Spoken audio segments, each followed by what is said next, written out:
Bien, mes chers collègues, nous achevons avec cette dernière audition une riche après-midi de travail de la mission d'information sur les droits de diffusion audiovisuelle du sport.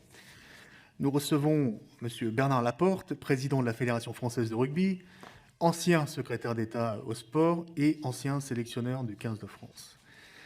Monsieur le ministre, je vous souhaite la bienvenue et vous remercie d'avoir accepté notre invitation à cette audition, qui, je le rappelle, est retransmise en direct et en différé sur le site de l'Assemblée nationale.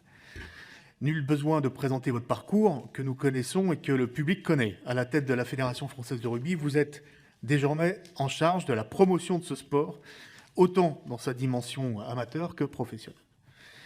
Avec la Coupe du Monde qui aura lieu en France en 2023, je crois que vous ne manquez pas de pain sur la planche.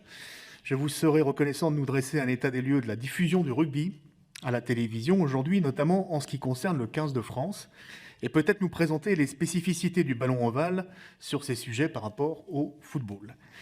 Sans plus attendre, je vous laisse la parole pour un exposé liminaire de 10 à 15 minutes qui sera suivi d'un échange de questions-réponses avec les membres de la mission, en particulier notre rapporteur Cédric Roussel, député des Alpes-Maritimes. Vous avez la parole, Monsieur le ministre.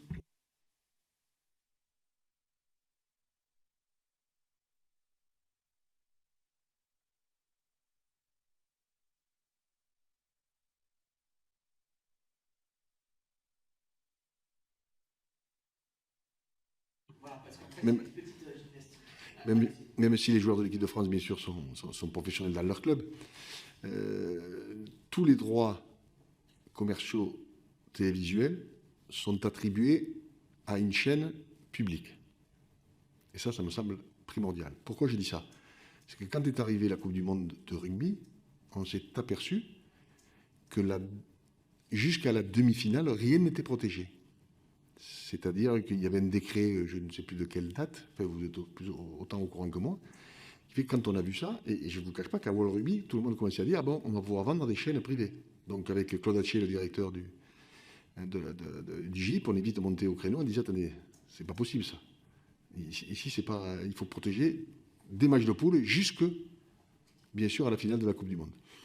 Donc voilà. En ce qui concerne le tournoi de destination et les tournées d'automne, bien sûr, pour le moment, c'est France 2 qui a les droits. Mais là, encore une fois, les droits ne seront toujours attribués qu'à une chaîne publique. Alors, les droits de l'équipe de France, qu'on soit d'accord, puisqu'il ne nous a pas échappé que nous avons mis en commun tous les droits, que ce soit l'Angleterre, le Pays de Galles, l'Irlande, l'Écosse, l'Italie et nous. On a mis tout en commun. Il y a un partenaire qui s'appelle CVC qui s'est adossé à nous et qui va vendre la globalité des droits. Mais, encore une fois, chez nous, l'équipe de France jouera sur une chaîne, sera télévisée sur une chaîne publique. Mais peut-être qu'un Angleterre-Écosse, par hasard, sera sur une chaîne privée. Je dis bien peut-être. Mais en ce qui concerne l'équipe de France, c'est interdit, c'est sur une chaîne publique. Concernant le rugby professionnel, c'est-à-dire la Ligue nationale de rugby, c'est Canal+ qui a été renouvelé, donc il y a les droits commerciaux de la Ligue nationale de rugby, qui est donc diffusé sur une chaîne privée. Je ne pense pas que ça intéresse aujourd'hui les chaînes publiques, de par les audiences et autres, je suppose. Mais c'est vrai que depuis que la Ligue a été mise en place, c'est toujours une chaîne, et Canal+, en l'occurrence, qui a toujours eu les droits. Chaîne payante et chaîne gratuite plutôt que public-privé, parce qu'il peut y avoir... Exactement. Oui, c'est ça. Chaîne payante, tout à fait. Voilà l'état des lieux, en gros. Et quand je parle d'équipe de France, c'est autant l'équipe de France masculine que féminine, que les choses soient claires là aussi.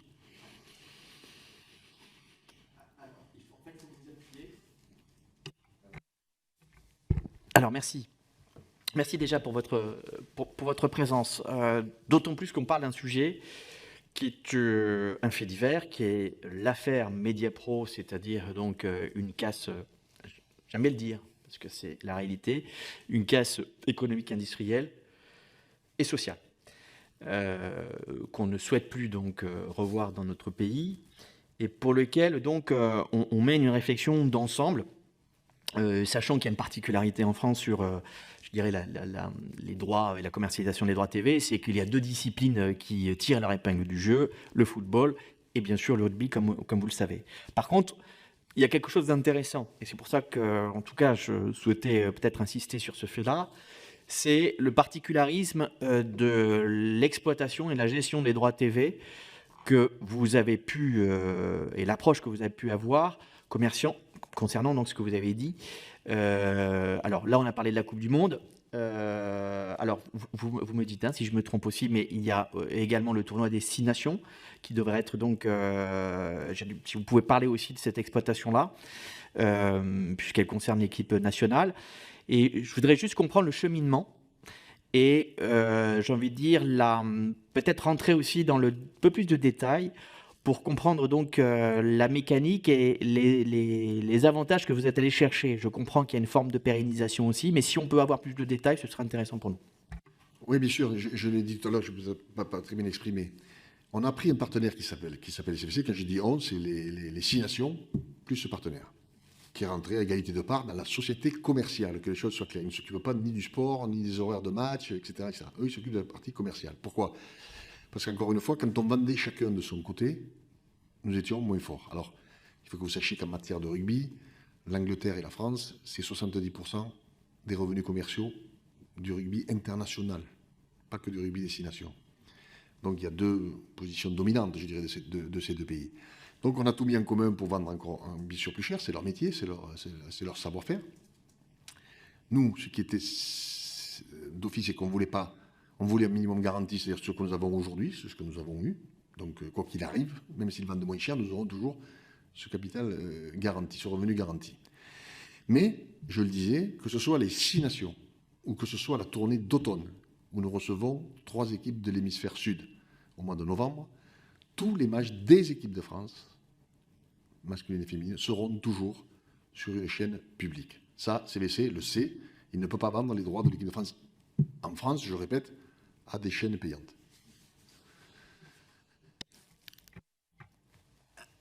Il y a, vous avez dit un mot, une garantie de revenus. Bon, moi, je suis issu du monde de la finance, de la gestion d'investissement, justement. Et dès que j'entends parler de garantie de revenus face à des risques, en rapport avec des risques d'investissement, ça me fait penser qu'il n'y a pas de risque. J'ai envie de dire, c'est ce qui me fait peut-être partir et me détourner de ce choix d'investissement en particulier, c'est-à-dire donc une lisibilité un peu certaine. Bon, je suppose qu'elle n'est pas certaine, mais on a eu donc ce traumatisme qui est donc Mediapro, qui est en partie, je dirais, un problème d'évaluation de modèle économique. On en sera plus demain puisque Romain Rourès donc sera présent ici à votre place, mais qui mettait en avant un problème de modèle économique. Et là, il est arrivé le problème des garanties et je dirais de pouvoir actionner les garanties. Là, il y a eu un problème aussi. Donc, juste encore une fois, et puis après, ça peut être donc étayé par la suite, puisque cette mission d'information s'étale dans le temps, et vous pourrez nous envoyer peut-être plus de détails, ça nous servira aussi, mais savoir quelles ont été les garanties de ce revenu garanti. La différence entre Mediapro et CVC, c'est que nous sommes mariés, les 6 nations, avec CVC. Nous sommes dans une même structure, tous ensemble.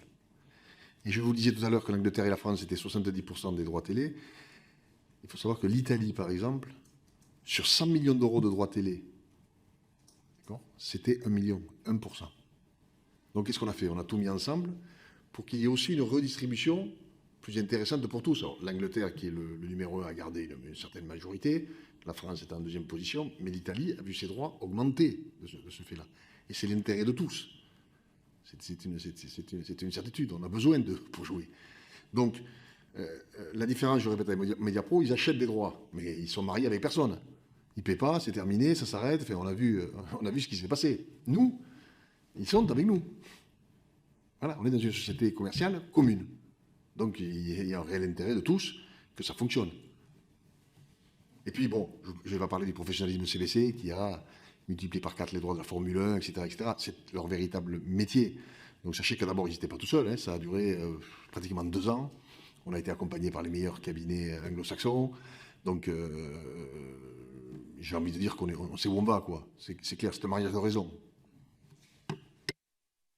Alors, au vu de cette nouveauté qui, dans la commercialisation des droits, notamment ici dans le rugby, ça donne des idées au milieu du football, notamment avec cette expression de la LFP sur la volonté de créer une société commerciale, donc une ligue professionnelle, dans l'exploitation et la commercialisation des droits. Dans notre rôle de législateur, et si possible d'anticiper et d'accompagner donc les évolutions, j'ai souhaité, ce qui a été donc je dirais approuvé par tous les bancs, encadrer cette société commerciale. Pourquoi ? Parce qu'on considère, et c'était l'objet des débats, qu'il s'agit d'un bien particulier, d'un bien commercial, je veux dire particulier, dans lequel il fallait que, j'ai envie de dire, les fondements même de l'organisation, principes sportifs, enfin de l'organisation sportive en France soient respectés, notamment avec donc un encadrement de la part maximale d'ouverture de l'actionnariat, à savoir donc au minimum 80%, c'est ce qui la proposition de loi, donc 80% doit être la part minimale donc détenue par la ligue professionnelle, et également avec bien sûr je dirais une adhésion totale de la relation tripartite qui existe aujourd'hui entre le ministère des Sports, la fédération et la ligue professionnelle concernée par la même discipline, pour qu'il y ait bien une adhésion de projet total, avec bien sûr ce rappel de la principe de la solidarité financière entre donc le monde professionnel et le monde amateur. Est-ce que ça c'est quelque chose donc qui vous semble être important aussi? Oui, ça me semble important. Dans notre cas de figure, CVC a pris 14,7% du capital de la société commerciale. J'ai vu qu'ils avaient pris des participations dans le rugby anglais, etc. Ça va rarement au-delà de 20%. Mais ne comparons pas nos droits commerciaux à nous et les droits commerciaux d'une ligue professionnelle. Moi, je trouve que c'est bien de l'encadrer, de dire qu'ils n'ont pas plus de 20%. Et j'ai envie de dire, c'est leur histoire. On est dans un monde professionnel. Donc, si les clubs doivent savoir ce qu'ils font. Donc, c'est bien de les encadrer. Ne soyons pas contraignants. Je ne sais pas si ça suffit 20%. Quand je fais une revue, ça, personne ne prend au-delà de 20-25%. Donc, ça me semble un chiffre cohérent. Mais j'ai envie de dire, ce qui me gêne un peu, c'est que vous vous occupez des choses qui ne vous regardent pas. On est dans le monde professionnel, là, c'est leur problème, les droits de télévision. On ne s'occupe pas, par exemple, de l'union des boulangers, quoi. Ils font ce qu'ils veulent. Donc, moi, que vous l'encadriez, ça ne me gêne pas, personnellement. D'abord, ça ne me regarde pas, puisque c'est la Ligue nationale de rugby.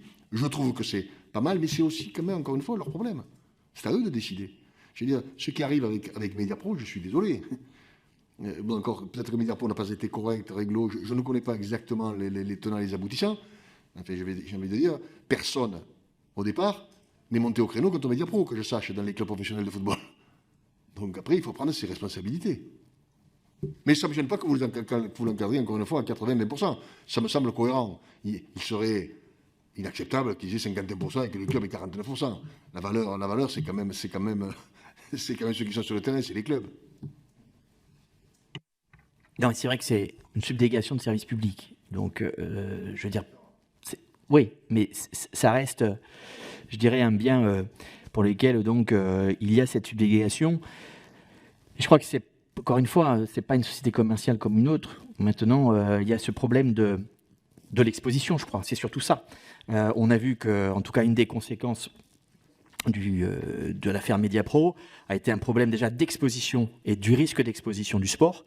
Donc c'est en ça où c'est une société commerciale inédite. Hein. C'est ce que je disais tout à l'heure, c'est un peu du en même temps, je suis bien d'accord, mais parce que le produit est particulier aussi. Mais on est bien dans cette...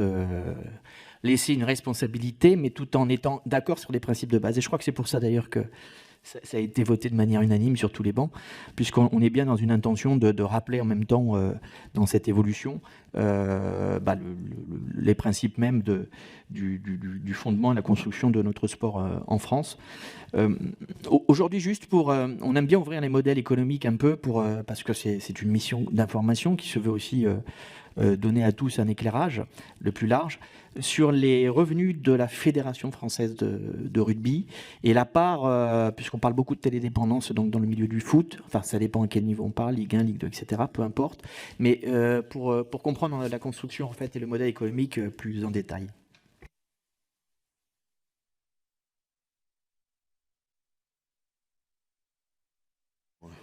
Excusez-moi. Nous, par exemple, sur l'année 2021-2022, on a un prévisionnel de 130 millions d'euros de budget. Sur ces 130 millions d'euros, 102 millions sont des revenus commerciaux. 38,5 millions d'euros générés par la commercialisation des droits.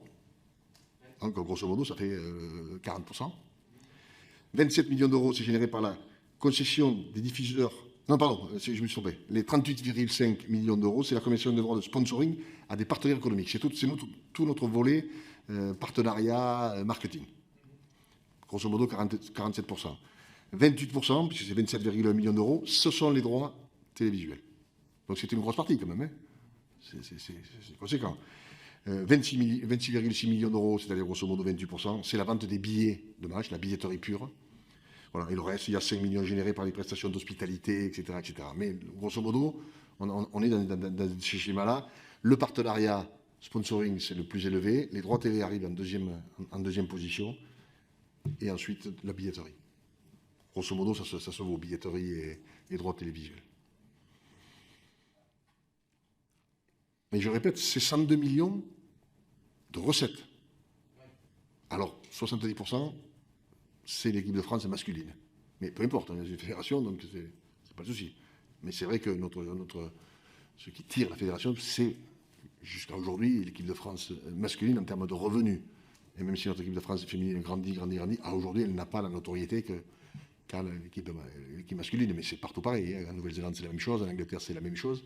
Donc, sur un budget de 130, on a 102 millions d'euros de revenus. Et donc, c'est considérable. Hein, puisque tout ça, c'est de la redistribution vers le monde amateur. Pardon. C'est vraiment du tennis hein, pour le coup, là, hein, entre les micros. Juste, on a auditionné juste avant un média social, je ne sais pas comment le définir, audiovisuel peut-être, enfin en tout cas qui permet un partage d'images de sport qui s'appelle Bisport.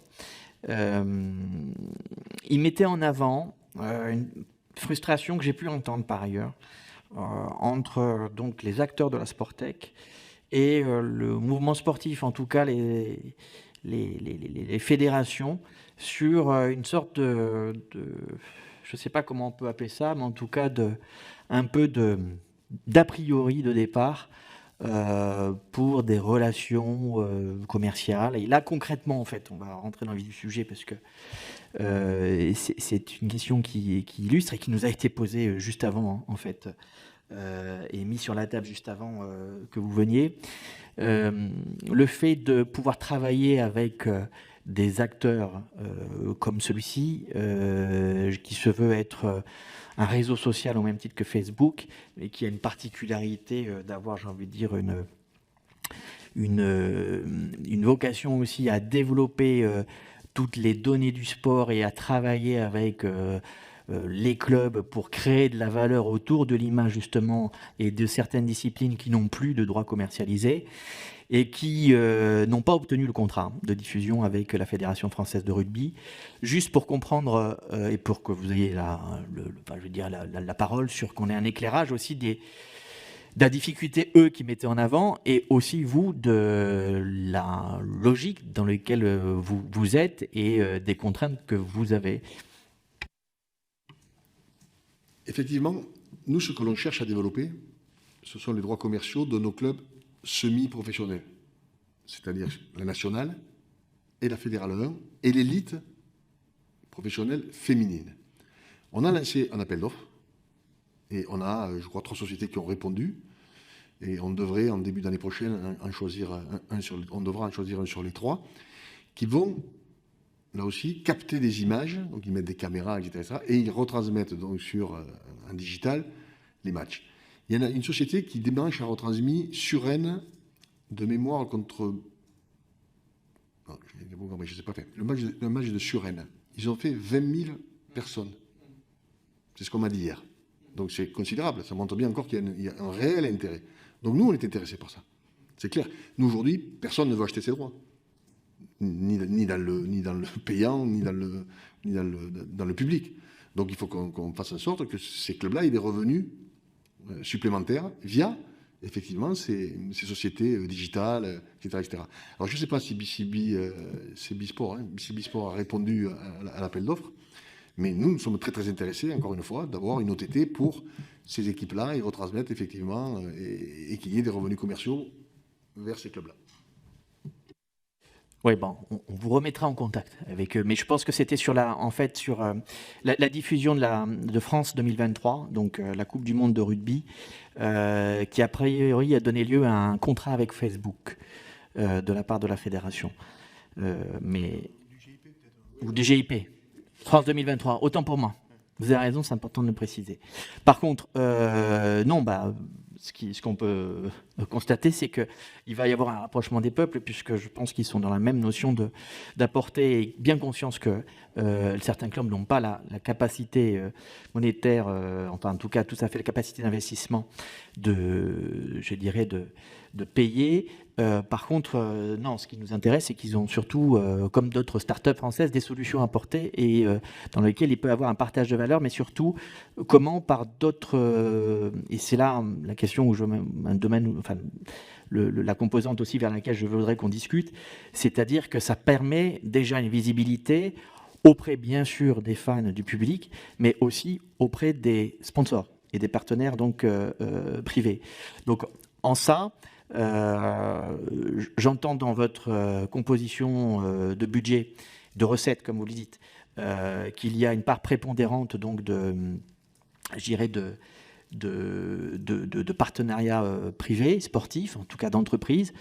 Comment vous expliquez-vous, vous avez été ministre des Sports, qu'il y ait si peu d'investisseurs français qui investissent dans le milieu du foot, comparativement au rugby, même qui sont partenaires donc de clubs, indépendamment d'être actionnaires, mais partenaires de clubs. Est-ce que vous avez une réflexion et des solutions? Non, j'ai pas de solution et je vais vendre mon sport. Je crois qu'effectivement, notre sport, il a D'abord, tous les grands chefs d'entreprise ont souvent joué au rugby, que ce soit à l'école, à l'université, etc., etc. Donc on a un très très gros noyau de gros chefs d'entreprise, notamment du CAC 40, qui sont très très proches du rugby. Je vais évoquer par nostalgie Serge Kampf, par exemple, qui était l'un des premiers. Et c'est une évidence que ces gens-là se retrouvent dans le rugby.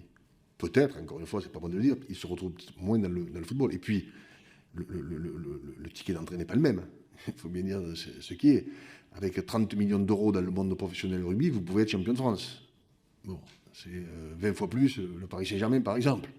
Donc, c'est une évidence que le ticket d'entrée n'est pas le même. Et je le répète, en termes de valeur, je crois que tous ces grands chefs d'entreprise se retrouvent, notamment beaucoup dans les valeurs du rugby. Quand vous regardez au Stade de France, par exemple, les recettes du Stade de France, 36%, c'est la Fédération française de rugby. Mais ce n'est pas avec des billets secs. C'est avec ce qu'on appelle les hospitalités, où, voilà, autour du stade, il y a un repas d'avant-match, un repas d'après-match, le match, etc., etc. Donc il y a cette différence, effectivement, entre le monde du rugby et le monde du football. Le monde du football vivant, bien sûr, énormément des droits de télévision par rapport à nous. C'est un rapport de 1 à 10.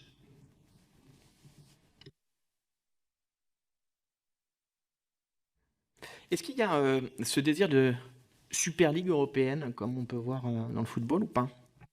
Non. Aujourd'hui, il n'y a pas ça. Il y a un projet de Coupe du Monde de clubs, mais qui semble intéresser tout le monde, autant les clubs de l'hémisphère sud que les clubs de l'hémisphère nord. J'ai discuté, moi, avec certains présidents de clubs français qui me disaient « Ouais, ce serait une super compétition. » Pourquoi? Quand on regarde le football, les meilleurs joueurs du monde jouent en Europe. Quand vous avez Bayern de Munich, Paris Saint-Germain en finale, les meilleurs joueurs du monde sont là. Alors, pas tous dans ces deux clubs, mais ils ont tous opéré dans cette compétition qui est la Champions League. Ce n'est pas le cas du rugby. Le rugby, c'est l'hémisphère sud qui est champion du monde, sauf une année en 2003, c'était l'équipe d'Angleterre. Jusqu'à présent, sur 9 fois, c'est 8 fois l'hémisphère sud qui a gagné. Mais si vous ne jouez pas en équipe de France, vous ne jouez jamais contre les meilleurs joueurs de cet hémisphère. Il faut passer par l'équipe de France. Je pense que passer par les clubs serait aussi une bonne chose. Voilà, ça permettrait à un plus grand nombre de côtoyer les meilleurs joueurs du monde. Puisque s'ils gagnent les Coupes du Monde, c'est que c'est les meilleurs joueurs du monde. Il faut bien dire les choses comme elles sont. Alors, certains sont en France, Colby, etc., mais pas tous. Sont en France très très peu, en réalité. Ils restent tous chez eux tant qu'ils sont entre guillemets, sélectionnables pour l'équipe nationale, et ces nations-là font le maximum pour les garder. Mais moi, je trouve qu'une compétition internationale de clubs serait une très très bonne chose pour tout le monde. D'abord en termes de revenus pour nos clubs, parce que c'est pareil. Quand on regarde les clubs français de la Ligue nationale de rugby, il y a 4 ou 5 clubs qui sont vraiment dépendants de mécènes. Tout ça peut s'arrêter du jour au lendemain. Donc il y a une certaine fragilité quand même dans le concept. Si on parle d'économie pure et sèche, j'ai envie de dire que Toulouse et La Rochelle sont peut-être des véritables exemples, où il n'y a pas de mécènes qui arrivent et qui mettent 2, 3, 4, 5, 6, 10 millions par an. Mais donc c'est tout ça qui fait réfléchir et qui me dit, si on crée une compétition du monde de clubs, ben, il y aura des revenus supplémentaires et qui vont aller vers ces clubs-là. Puis que ce soit financièrement ou que ce soit sportivement, je crois qu'il y a un réel intérêt à la mettre en place. Alors, elle ne sera pas faite avant 2023, 2024, 2025. C'est une idée. Mais il faut mettre autour de la table toutes les parties prenantes, à commencer par les clubs français, les clubs anglais, et puisque vous savez qu'il y a une différence entre l'hémisphère sud ou même des nations de l'hémisphère nord, comme l'Écosse, l'Irlande et l'Italie, et le Pays de Galles, où les meilleurs clubs sont des provinces. Les joueurs sont payés à moitié par la fédération et à moitié par la province. Ce n'est pas du tout le cas chez nous, ni en Angleterre. Nous, ce sont des véritables clubs professionnels qui paient 100% du salaire de leurs joueurs. Voilà, donc il faut harmoniser ces deux projets différents. Mais je crois que ça prend. Moi, j'ai discuté il y a quelques temps avec des gens de l'hémisphère sud. Je crois que tout le monde voit un réel intérêt sportif d'abord dans la mise en place de cette compétition. La Super Coupe du Monde des clubs se tiendrait à quel moment dans le calendrier déjà bien chargé des compétitions? C'est une des questions. Quand on va rentrer en négociation, c'est ça, puisqu'on a des calendriers totalement différents. Et quand eux, ils arrivent ici, qu'ils jouent la tournée de novembre, ils sont en pleine saison, quand nous, on vient de la commencer. Donc, effectivement, il faut trouver une période judicieuse pour que tout le monde puisse y accéder. Donc, c'est une des réflexions, mais la première des réflexions, c'est est-ce qu'il ne faut pas mettre d'abord les calendriers du Sud et les calendriers du Nord en juxtaposition, en phase? Ça, c'est l'une des premières questions. Et la deuxième, si ce n'est pas le cas, c'est effectivement à quelle date on pourrait réaliser cette compétition. Mais je répète, ça a été lancé, il n'y a rien de concret aujourd'hui. Mais l'avenir, je suis convaincu, et je ne serai peut-être plus là, mais je suis convaincu que l'avenir nous dira qu'un jour, il y aura une Coupe du Monde de club, et ce serait, encore une fois, sportivement très intéressant. C'est le nombre de matchs aussi joués par les clubs, par les joueurs tout au long de l'année. On se souvient, c'est vrai qu'il y a quelques années, il y a aussi quelques frictions, c'est bien naturel, entre Ligue et Fédération sur la question de la mise à disposition des joueurs de l'équipe nationale pour le 15.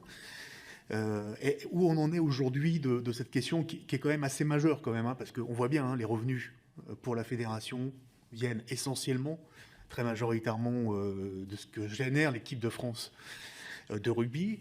Où on en est aujourd'hui de la réflexion et finalement des décisions sur les mises à disposition des joueurs de club? Donc, pour vous dire les choses concrètement, la relation entre la Fédération française de rugby et la Ligue nationale de rugby est excellente aujourd'hui. Ça, c'est clair. Et c'est une bonne chose. C'est dans l'intérêt de tout le monde. L'équipe de France fait 10 matchs par an. C'est 5 pour le tournoi, 3 en novembre et 2, voire 3 des fois, comme cette année en Australie. Donc c'est entre 10 et 11 matchs. Il n'est pas question d'en faire 15. Encore une fois, le reste du temps, les joueurs sont dans les clubs. Mais ce qui est important, on parlait de compétition supplémentaire. On ne pourra pas faire la même année un championnat domestique, 10 ou 11 matchs internationaux, une Coupe d'Europe et une Coupe du Monde des clubs. Ça, c'est pas possible. Pour une simple et bonne raison. C'est qu'à World Rugby, le bien-être et la santé des joueurs, c'est primordial. Et nous ne sommes pas le football. Nous, on ne peut pas jouer tous les 3 jours, on ne peut pas jouer tous les 4 jours. C'est trop compliqué. C'est un sport de combat collectif, on a besoin de beaucoup de récupération, etc. etc. Et je suis convaincu, nous sommes convaincus, que si on allait dans ce sens-là, alors le rendu ne serait pas bon. Or, il faut que les matchs soient de qualité. Si les joueurs sont fatigués, s'ils reviennent de blessures, etc., il n'y a aucun intérêt. Donc, la priorité à World Rugby, encore une fois, c'est d'organiser ces calendriers. Et c'est pour ces raisons-là qu'on a créé une commission à World Rugby où les clubs seront partie prenante de cela. Et c'est tout à fait logique. On ne peut pas travailler sans l'avis des clubs. Et tout en sachant que les clubs connaissent les contraintes internationales, c'est 10, 11 matchs. Et pour le moment, une Coupe du Monde tous les 4 ans.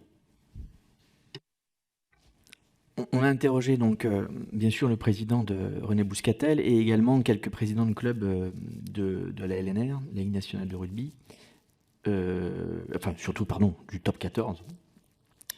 Il y avait les questions justement dans ces discussions à un moment donné qu'il va falloir mettre sur la table parce que on comprenait que ça faisait longtemps qu'elles sont débattues. Donc cette mise à disposition, vous y avez répondu pour part, mais également cette, je dirais, compensation financière. Vous l'avez dit vous-même tout à l'heure, dans l'hémisphère sud, a priori, si je vous reprends, les joueurs mis à disposition sont pour moitié payés par les clubs, pour moitié par les provinces. Alors, voilà, les internationaux, bien sûr, les internationaux. Est-ce que ces discussions-là aussi, est-ce que les discussions que vous avez avec les clubs vont aller aussi vers et vont traiter de ce sujet-là également, ne serait-ce qu'aussi, je crois qu'il y a un problème d'indemnisation en cas de blessure du joueur qui signe un contrat de travail, et on peut comprendre, parce que là, il y a peut-être, je ne sais pas, du réglementaire, du législatif, sur lequel on pourrait aussi discuter. Oui, bien sûr. Les clubs ne veulent pas. Par exemple, nous on disait, mais on pourrait prendre, si vous voulez, à mi-temps, à tiers-temps, les joueurs internationaux sous contrat. Les joueurs ont l'impression que si on fait ça, bien un jour, l'équipe de France sera une équipe. Donc ils n'ont jamais voulu. Mais il y a un défraiement. C'est-à-dire que le sélectionneur donne chaque année une liste de certains 40 joueurs, je crois, enfin, ou un peu plus, et ces joueurs-là, quand ils sont dans votre club, la fédération, enfin la ligue, pardon, donne une indemnité à ces clubs-là pour justement la sélection de ces joueurs dans ces critères-là. Il y a d'autres entre guillemets, avantages, c'est qu'effectivement, ils ne les ont pas pendant tant de semaines, donc ils ont droit à un joueur supplémentaire, etc. Bon, ça, c'est un règlement de Ligue nationale de rugby. Donc, oui, ça me semble logique, encore une fois, que la Ligue indemnise ces clubs qui fournissent des joueurs internationaux et qui ne sont pas là 15 semaines de l'année. C'est tout à fait logique. La deuxième des choses, c'est l'assurance. On est en plein débat là-dessus. Avec la GMF, il y avait une réunion hier, justement, à Paris, parce qu'il faut regarder ça avec attention. Moi, je suis très proche d'Arsène Wenger, et je me rappelle, il y a une quinzaine d'années, j'étais chez lui, et déjà, ils évoquaient cette question-là, en disant, mais attends, nous, Bernard, on prête des joueurs à l'équipe d'Angleterre ou à l'équipe de France, ils reviennent blessés, puis c'est nous qui continuons à payer le salaire. Voilà, donc, il y a une discussion, il y a comment dirais-je, un terrain d'entente à trouver, je ne pense pas qu'il soit très, très, très compliqué, et puis, d'abord, c'est tripartite, puisqu'il y a quand même l'assureur au milieu qui fait partie du débat.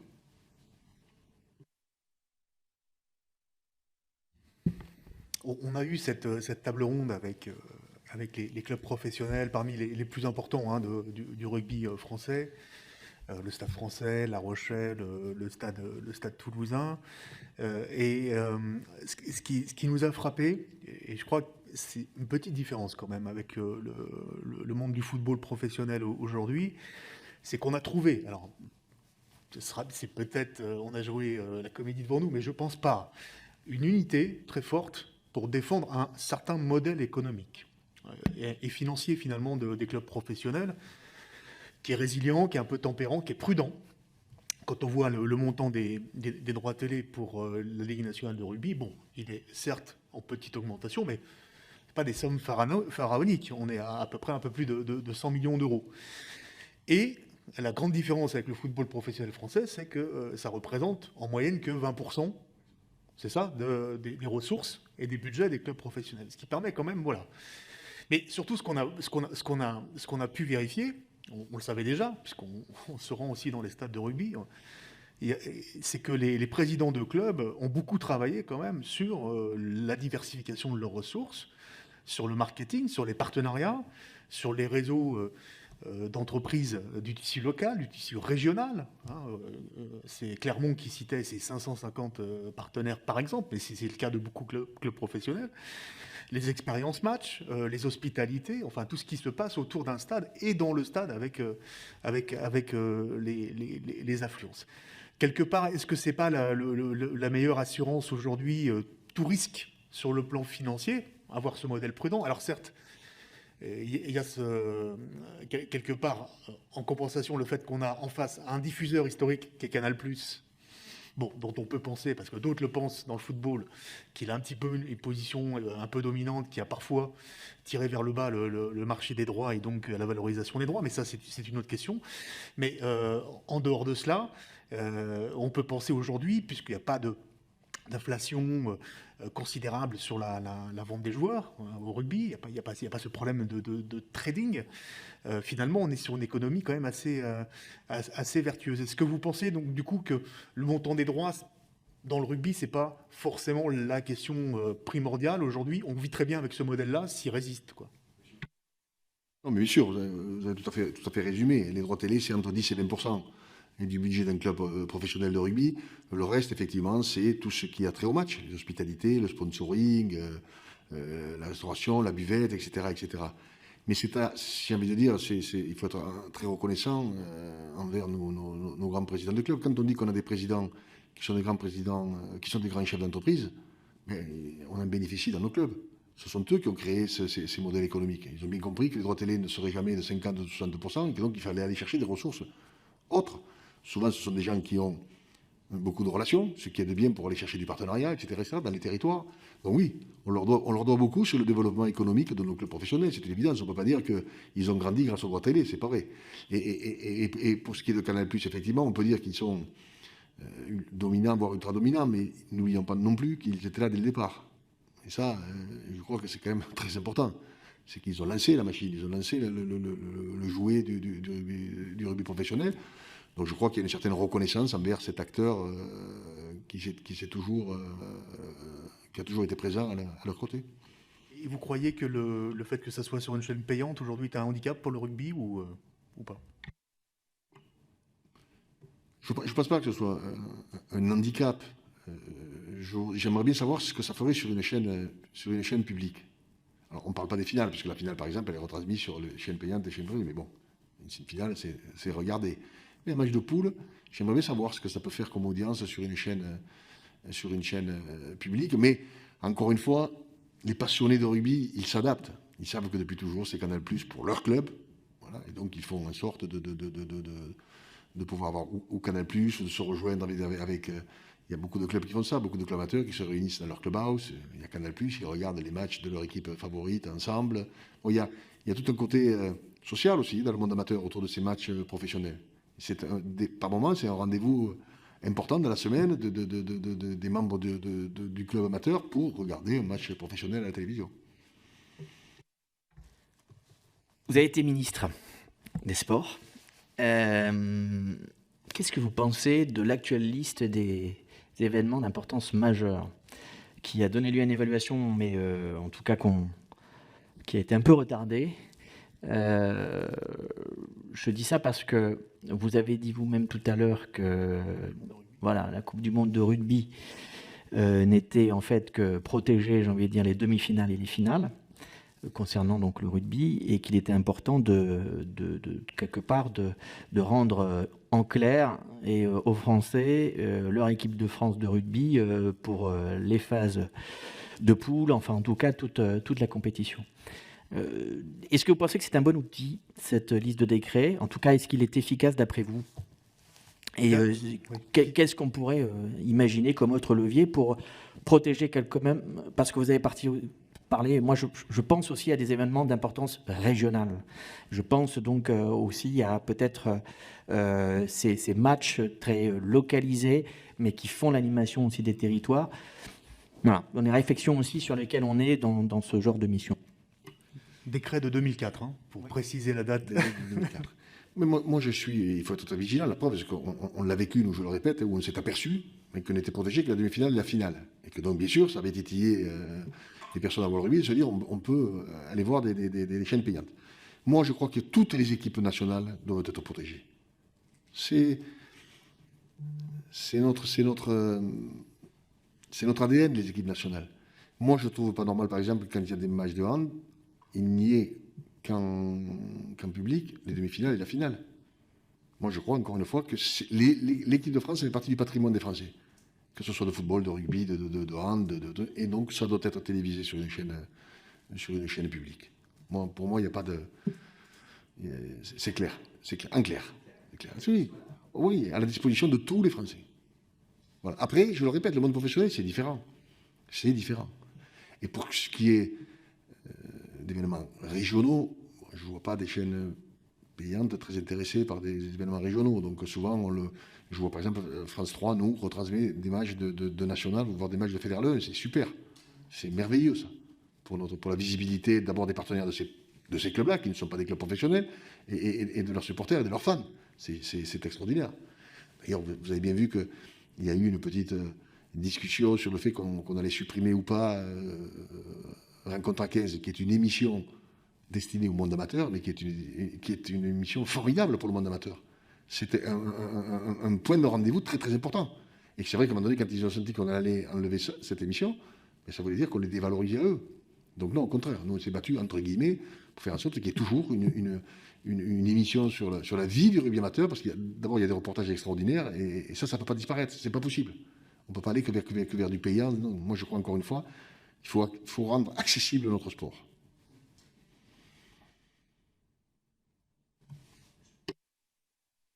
Et quel est le rôle justement de la fédération? Vous avez parlé de fédéral 1, fédéral 2, justement pour accompagner l'exposition médiatique de ces clubs. En lien peut-être avec la question avec Bisport, etc., ça fait partie peut-être de la stratégie. C'est pour ça qu'on a lancé un appel d'offres. Donc nous, c'est ce qu'on appelle les ETT, qui vont faire en sorte d'équiper les stades et de pouvoir retransmettre en live sur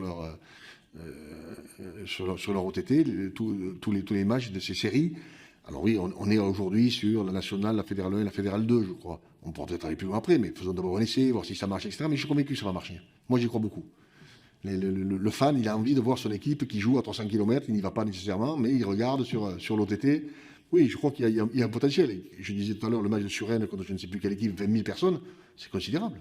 C'est considérable pour un match de national. Ouais, vous aurez pu prendre l'exemple du Stade niçois, puisqu'il y a une belle affluence aussi sur un autre média, malheureusement. Mais en tout cas, une belle influence sur le réseau social lorsque le match est diffusé. Sur la répartition des droits TV, donc de ce montant que vous avez, vous pouvez nous en dire plus? Comment est-ce qu'il est réparti envers utilisés, employés? Les droits télé de la Fédération française de rugby, il sert à faire vivre, je vous ai dit, c'est 102 millions de recettes sur 130 de budget, il sert à faire vivre tout simplement notre fédération. Donc tout ce qui est formation, nos cadres techniques, nos 192 CTC qu'on a déployés. On a mis 192 personnes sur le territoire français avec une seule obsession, c'est aller former nos éducateurs. Le rugby est à 80% est dans le monde rural. Effectivement, souvent, il n'y a pas d'éducateurs. Enfin, il y a des éducateurs, mais qui n'ont pas eu le temps de passer le diplôme, etc. On se doit d'aller à leur côté, les former, leur donner la meilleure formation possible pour qu'ils transmettent, encore une fois, une meilleure formation à nos gamins. C'est quelque chose qui marche bien. D'abord, ça crée un lien entre la fédération et le club. Ça, c'est clair. On appelle ça des cadres techniques de club. Et c'est une véritable réussite. C'était un engagement de campagne en 2016. Ça y est, on a réussi en 4 ans à mettre en place les 192 personnes sur le terrain. Donc, pour répondre à la question, voilà, on paye ces gens-là, par exemple, avec cet argent-là, quoi. Donc, on redistribue. Moi, je fais partie de ceux qui disent qu'il faut redistribuer tout au monde amateur. Voilà. Bon, nous, on n'est pas là, on ne veut pas construire de stade, comme mes prédécesseurs. On n'est pas là, on a des projets. On a pour le projet d'un centre national de rugby dans le Sud. Pourquoi pas? Parce qu'on en a besoin. Nos équipes de France à 7 en ont besoin. Notre équipe de France à 15 en a besoin au mois de janvier. Donc pourquoi pas? On regarde. Mais ça ne nous coûtera pas d'argent. On doit faire en sorte, encore une fois, que tout s'équilibre, que les gens nous accompagnent, etc., les collectivités. Et donc c'est pour ça qu'on est toujours dans la recherche de tout redistribuer au monde amateur. Je prends un exemple. Alors on voulait rembourser les frais d'arbitre. Les frais d'arbitre, ça coûte cher pour un club. Ça va de 7 000 à 12 000, 13 000 euros. C'est beaucoup. On s'est dit, on va prendre une grande partie en charge. Bon, malheureusement, il y a eu le Covid à nouveau. La deuxième année, on n'a pas eu de recettes, donc on va décaler cette mise en place. Mais ça fait partie des choses qui font qu'encore une fois, on va chercher des moyens pour aider les clubs, à soulager les clubs, et pour faire en sorte qu'ils soient, j'ai envie de dire, tranquilles dans leur vie quotidienne. Est-ce qu'on a une idée, un chiffre de proportion un petit peu du retour financier de la fédération vers le rugby amateur, à peu près, la somme, à quoi ça correspond? J'ai envie de dire... Il y a deux choses à la fédération. Il y a l'administration elle-même, c'est-à-dire tous les salariés que nous avons. Bon, ça, c'est sûr qu'on paie nos salariés, donc ça ne va pas vers le monde amateur. Mais tout le reste, alors si je vous dis 70%, à mon avis, on n'en est pas loin. Tout le reste est redistribué vers le monde amateur. C'est nous qui prenons en charge les compétitions, etc. Donc oui, tout est redistribué. Puis je le répète, c'était une fédération où il y avait beaucoup de trésorerie parce que mes prédécesseurs avaient en vue de construire un stade, donc ils avaient mis un petit package, mais bon, nous aujourd'hui, on n'a pas d'envie de construire de stade. Heureusement qu'on l'a supprimé, ça serait faillite aujourd'hui. Et donc, je le répète, nous, c'est bien sûr qu'on veut garder la trésorerie nécessaire au cas où il arrive à nouveau ce qui vient de nous arriver pendant 2 ans, hein, une catastrophe économique, parce qu'il n'y a pas d'autre mot. On a perdu 34 millions d'euros de recettes, donc c'est considérable. Il était question de peut-être réformer le monde professionnel amateur avec la création d'une nouvelle division, de National 2 à 24 clubs. Est-ce que ça, c'est dans les tuyaux, du coup ?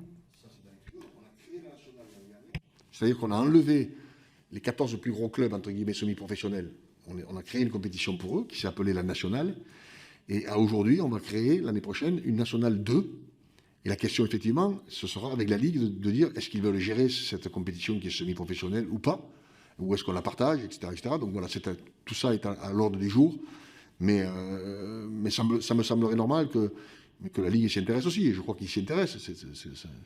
C'est logique, ils sont semi-professionnels. Donc ils basculent, il y en a 2 qui basculent directement de la nationale vers le monde professionnel, vers la Pro D2. Alors, vous faisiez allusion là, au projet donc, de l'équipe passée de créer un stade, bon, qui a permis quand même cette trésorerie-là de passer la crise, puisqu'elle a été utilisée, je suppose, pour la crise. Non, mais ma question, elle concerne un autre projet pour lequel j'avais pu, en tout cas, rencontrer des personnes qui le portaient, à savoir le consortium du Stade de France, puisqu'il était question à un moment donné qu'il y ait donc une convention qui soit signée donc, avec la Fédération française de rugby et la Fédération française de foot. Où en est ce projet ?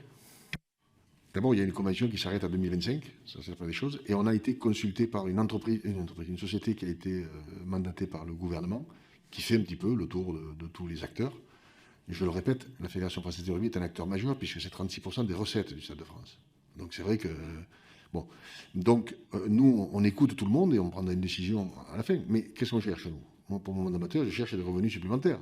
Aujourd'hui, on paie cher le stade, ça c'est clair, mais il y a une convention, il ne faut pas dire, voilà, on le respecte. Mais après 2025, il n'y en a plus. Donc nous, ce qu'on va chercher, c'est avoir des revenus supplémentaires pour redistribuer au monde amateur. C'est aussi simple que ça. Oui, une des pistes envisagées, c'est un dossier sur lequel l'actuel Premier ministre Jean Castex a beaucoup travaillé dans ses fonctions antérieures de délégué interministériel aux grands événements sportifs. Une des hypothèses était éventuellement de créer une société où il y aurait des parts qui pourraient être prises à la fois par l'État, qui pourraient rester, par la société Vinci, du coup, qui exploite actuellement le Stade de France, et par les fédérations. Et ça, c'est une hypothèse qui, pour vous, est une hypothèse de travail qui pourrait tout à fait être étudiée. C'est une des hypothèses. De toute façon, nous on ne sait pas gérer un stade. Ce n'est pas nos compétences, ce n'est pas notre métier. Donc c'est clair que ce soit nous le foot, c'est la même chose. Si on s'adossait, si on rentrait dans un consortium, il nous faudrait des professionnels. C'est une évidence. Voilà. Donc c'est une des possibilités. Il y a, encore une fois, on en est à l'étape de consultation, puisqu'on est écouté, et j'en ai parlé l'autre fois à Noël Le Graët, il y a 3 ou 4 mois, on doit se revoir là-dessus, mais nous, on ne cherche qu'une chose, c'est avoir des revenus financiers supérieurs à ce qu'on a aujourd'hui. Aujourd'hui, on paie cher la location du stade, et je le répète, c'est tout à fait normal, parce qu'il y a un contrat, il faut le respecter, mais demain, nous, ce que l'on veut, c'est payer moins cher, ou avoir des revenus supplémentaires de ce consortium. Donc oui, nous, on est intéressés à tout, à une condition simple, c'est qu'on s'y retrouve financièrement dans l'intérêt de nos clubs amateurs. Dans le cadre de discussions parlementaires, nous avons discuté d'une proposition de loi visant à démocratiser la pratique du sport, mais également conforter donc le modèle économique du sport.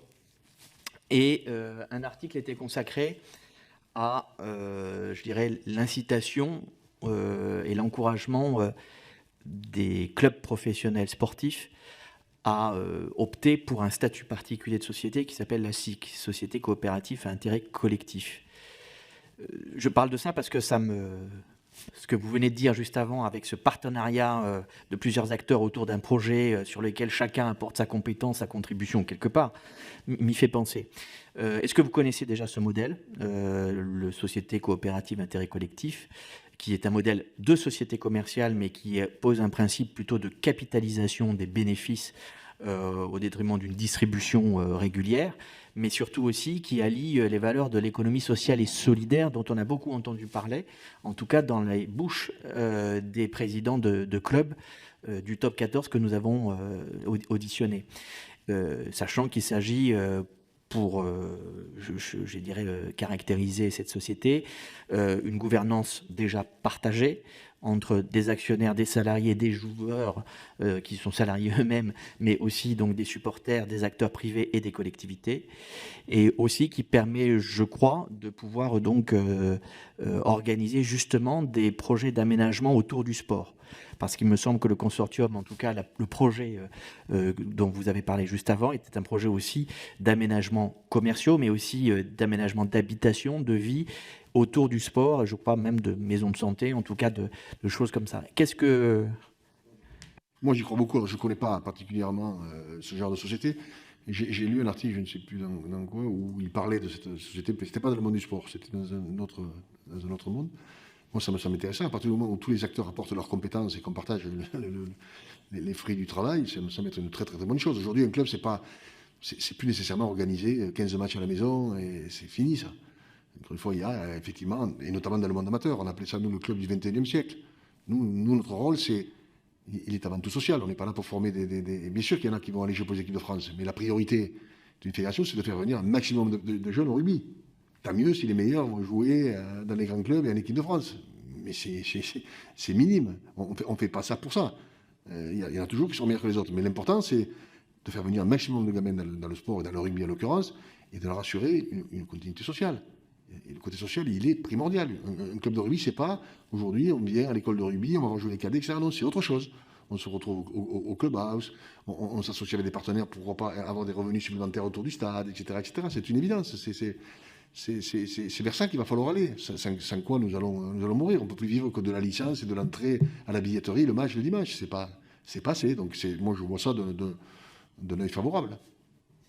Et du coup, je termine juste sur ça, Président, le débat était aussi sur la possibilité qui pourrait être donnée aux fédérations d'utiliser cette structure, ce dispositif, mais dans une optique de développement d'autres disciplines, voire d'autres, j'ai envie de dire, sources de revenus qui s'apparenteraient plus à une vocation de concurrence avec des loisirs sportifs marchands ou voilà, d'autres sources de revenus. Est-ce que également ce dispositif-là peut vous interpeller en tant que président de fédération pour une évolution? Comme je vous disais, j'en vois la philosophie, je ne vois pas bien concrètement les tenants et les aboutissants. Mais moi, je regarde qu'une chose. Si à partir du moment où on se met autour de la table, on rentre tous dans le même bus, et le bus il va plus vite, moi je suis d'accord, hein, il n'y a pas de souci. Mais bon, encore une fois, il faut bien regarder tous les tenants et tous les aboutissants, mais la philosophie et l'idée me semblent intéressantes.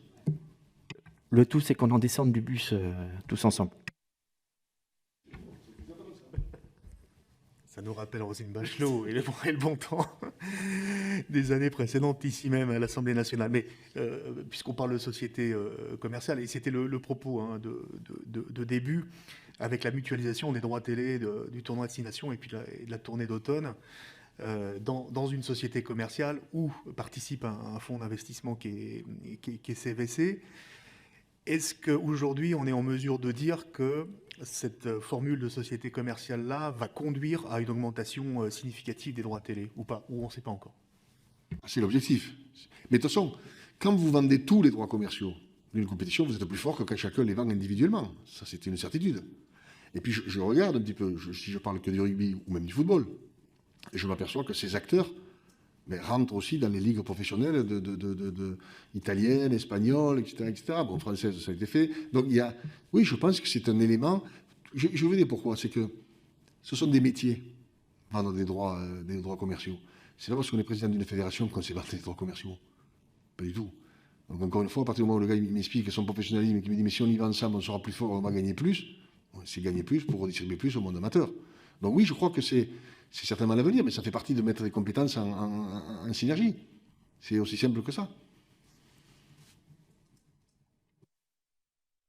On évoquait avec les clubs professionnels de rugby la diversification des formats digitales, parce que c'est vrai qu'on a un public aujourd'hui du rugby, celui qui vient dans les stades en particulier, qui est entre 35 et 60 ans, si je ne me trompe pas, sauf erreur de ma part.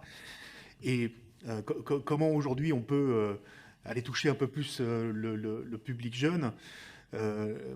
On évoquait, et moi je disais que j'étais un téléspectateur vraiment enthousiaste de ce que j'avais vu du Super 7 pendant le mois d'août, pendant les trois week-ends, et puis on va y avoir la finale ensuite.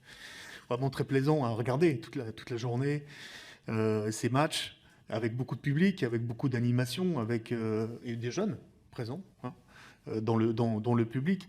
Est-ce qu'on peut imaginer que le rugby à 7 aujourd'hui, et là-dessus, quelles sont les intentions de la fédération, peut être aussi de source de valorisation quelque part aussi des droits télé et puis tout simplement du produit rugby en général, quoi. Je crois qu'effectivement, on en est au balbutiement du rugby à 7 en France, domestique, je parle, hein, puisqu'il y a des compétitions internationales chaque année où la France est représentée dans un circuit HSBC 7. Mais le rugby se développe dans le monde grâce au rugby à 7. Ce n'est pas les licenciés à 15 qui font en sorte que le rugby grandisse. C'est le rugby à 7 qui se développe, d'abord parce qu'il est beaucoup plus accessible, il est moins contraignant, hein, que le rugby à 15. Tout le monde, il suffit de la vitesse, il suffit... Bon. Mais il attire beaucoup de jeunes. Ça aussi. Pour une simple et bonne raison aussi. C'est que c'est clair, on touche beaucoup le ballon, on est actif. Ça, c'est clair. Et il faut prendre ça en compte. Oui, il y en a moins. Il faut prendre ça en compte. C'est une évidence. Et donc ça plaît, le rugby à 7. On le voit bien chez les jeunes. Dès qu'il y a une compétition, dès qu'on organise un tournoi, ils viennent en grand nombre parce qu'ils touchent du ballon, parce qu'ils jouent, parce qu'ils participent, etc. Ça n'existait pas il y a 20 ans. Donc encore une fois, soyons conscients de cet atout, mais qui est un atout considérable pour notre fédération. Il n'y a pas que le rugby à 15. Le rugby à 7 est aussi un élément très très important. La problématique du rugby à 7, c'est au niveau international. C'est que toutes les fédérations ne développent pas le 7 comme peuvent le faire les Anglais, les Néo-Zélandais ou voire la France. Donc effectivement, c'est difficile d'organiser des compétitions internationales. Ça coûte cher, on perd beaucoup d'argent au niveau World Rugby. Donc il y a, j'ai envie de dire, un reformatage à faire au niveau des compétitions, ça c'est une certitude. Mais sur l'aspect domestique, alors là je suis convaincu que le rugby à 7, d'abord c'est une fête. On y vient, on regarde jouer des gens, on va boire un coup, on revient, ça joue toute la journée. C'est quelque chose qui va nous aider à avoir de plus en plus de licenciés dans cette discipline. J'en suis convaincu. Et effectivement, vous disiez les trois événements qu'on a pu voir avec les clubs professionnels, c'est une réussite. C'est une certitude. Il y a du monde. Et même le spectacle sportif et télévisuel, et je trouve que particulièrement intéressant. C'est clair, on voit le ballon. On touche une autre population. La population des 15istes, elle a été formatée à ça, on est né là-dedans, etc. J'en fais partie. Là, on touche un public qui est différent, qui ne connaît pas nécessairement le 15, mais qui se dit, mais ce rugby me plaît. Donc l'important pour nous, c'est la raison de ce déploiement des cadres techniques de club, c'est d'avoir un maximum d'éducateurs formés pour aller dans les écoles primaires, dans les collèges, ne serait-ce qu'une heure par semaine, initiés au rugby. Et pas nécessairement au rugby à 15, on va leur faire faire des mêlées ou des touches. On va leur faire faire des passes, du jeu, de l'évitement, etc., etc. Pour moi, le développement, il passe par l'école. Et pour aller à l'école, il faut des gens diplômés, on le sait. Voilà. Et dans ces milieux ruraux, la formation de ces cadres, de ces éducateurs qui, pour certains, pour un, pourra y aller 3 heures, pour l'autre dira je ne peux pas y aller, je suis commercial, donc je suis là que le samedi avec les jeunes. L'autre te dira mais moi je ne travaille pas le vendredi, donc je peux y aller. Je suis convaincu que si on forme, et c'est le but encore une fois, ces éducateurs, parce que pour rentrer à l'école, il faut des diplômes, c'est tout à fait logique. Une fois qu'on va aller dans les écoles, c'est terminé. Le rugby va exploser, je suis certain.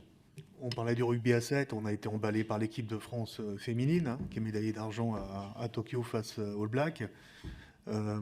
Comment on fait, là aussi, pour donner plus de visibilité et développer encore plus le rugby féminin dans notre pays? D'abord, nous, on a attribué beaucoup de moyens au rugby féminin. Je prends un exemple précis. Quand nous sommes arrivés, le staff de l'équipe de France masculine était salarié, donc à l'année. Le staff de l'équipe de France féminine, ils étaient pigistes. S'ils faisaient 10 semaines, ils étaient payés 10 semaines. S'ils en faisaient 8, ils étaient payés 8 semaines. J'ai dit, mais si on veut développer, tout le travail que le staff masculin fait en dehors des matchs, aller dans les clubs, suivre les internationaux, parler avec les entraîneurs, etc., il faut que le staff féminin puisse faire la même chose si on veut le développer. Donc on a tout simplement mis sur le même pied d'égalité, alors ce n'est pas les mêmes contrats, mais on a salarié à temps plein le staff de l'équipe de France féminine. Et ils font un travail considérable, ils nous aident au développement. Mais là aussi, on ne peut pas dire on veut développer si on ne donne pas le moyen aux acteurs. Et les premiers acteurs, ce sont quand même le staff de l'équipe de France, les staffs des clubs. Tout ça travaille en synergie.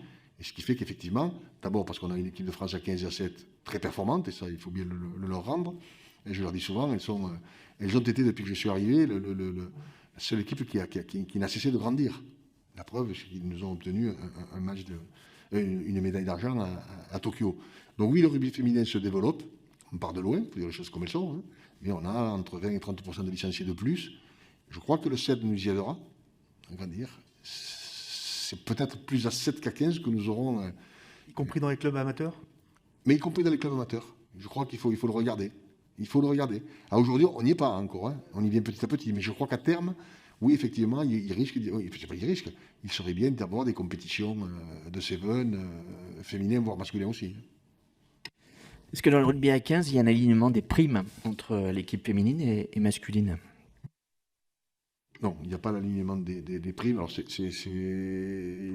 vous dirais une bêtise si je vous donnais des chiffres, mais aujourd'hui, les indemnités journalières des filles ne sont pas les indemnités journalières des garçons. Mais c'est comme si vous me disiez, est-ce que le contrat d'un joueur au Stade Toulousain est le même que la fille qui joue au Stade Toulousain? Non, pas du tout. Je parlais d'équipe nationale, pas de club. Hein. Sûr. Mais après, c'est ce que j'explique, c'est que je vous disais tout à l'heure, 70% de l'économie générée en termes de droits, ils viennent de l'équipe de France masculine. Il est aussi logique, d'abord qu'on remette des choses en place, on l'a fait avec le staff, etc., qu'on tienne compte de tout ça, mais on est obligé de tenir compte aussi du fait que c'est comme ça aujourd'hui. Donc j'ai vu que l'Irlande de football avait dit qu'ils allaient faire les mêmes primes, etc., etc. Bon, je ne dis pas que c'est impossible, mais après, il y a un équilibre à trouver. On ne peut donner que ce qu'on a. Hein. Un équilibre, une solidarité aussi à trouver, cette fois-ci, entre le sport masculin et le sport féminin. Non, mais c'est un vrai sujet, parce que derrière cette question d'actualité qui se pose pour tous les sports, c'est la question du financement du modèle donc, sportif féminin.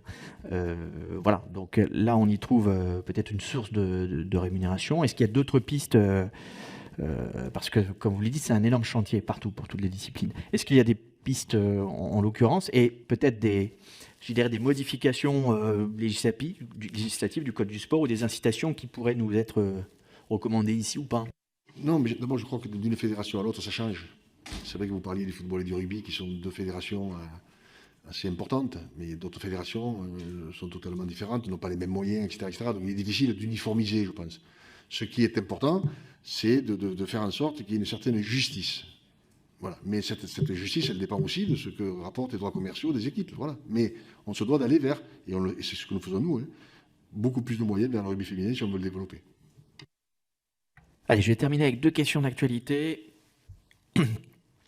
La première, Colby, transfert ou pas transfert, indemnité de rupture, je ne sais pas comment vous l'appelez, mais dans les faits, donc c'est une monétisation d'un changement, une modification de contrat, etc. en cours. Donc ça, c'est un fait nouveau. En tout cas, alors, qui ne vous concerne pas strictement, on parle de la vie des clubs, mais nécessairement, vous devez avoir un regard là-dessus. Et deuxième chose, également très étonnante, les déclarations du président du BO qui envisage une délocalisation à Lille. Voilà, donc... Le maire de Béziers qui rachète les parts de son club à Béziers. Et le maire de Béziers qui rachète les parts de son club à Béziers. Alors... D'abord, sur l'affaire Colby, ce n'est pas la première, hein, l'affaire Colby. Hein. Il y a Ficou il n'y a pas longtemps, il y a quelques temps, il y avait eu 2 ou 3 joueurs qui étaient sous contrat, qui étaient partis, bon, peu importe. Je crois qu'il faut faire attention, effectivement.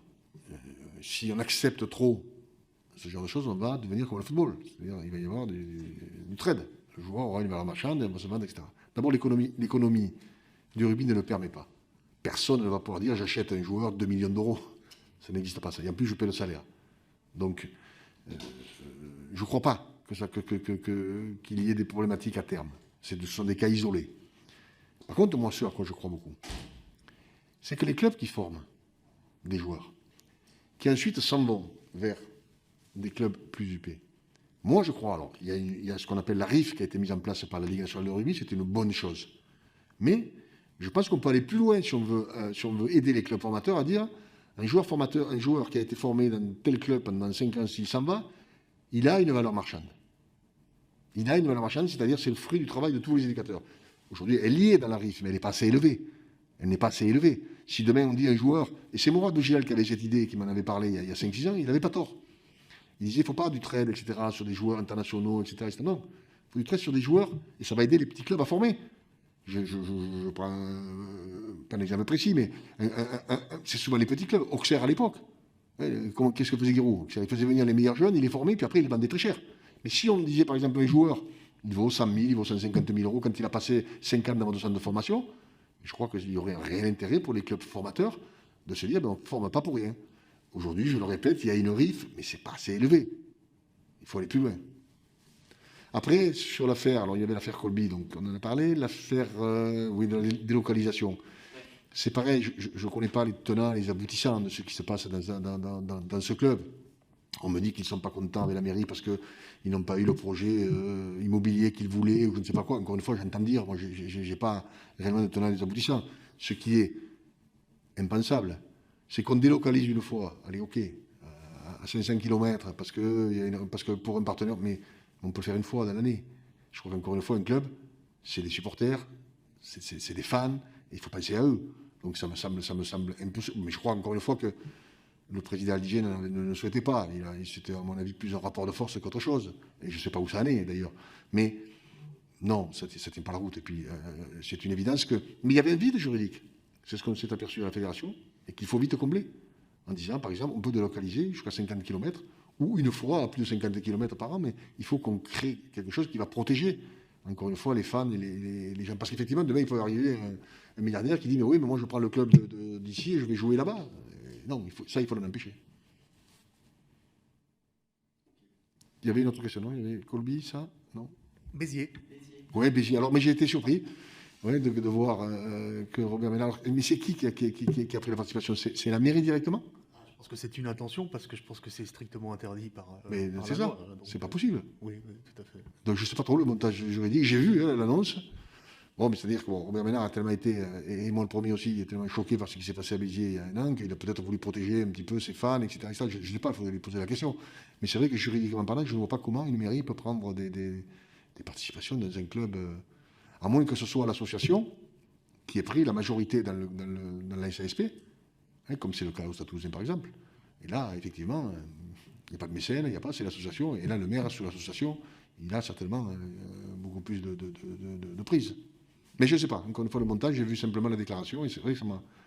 Mais j'ai trouvé d'abord bien que le maire s'intéresse à son club de rugby, c'était une bonne chose.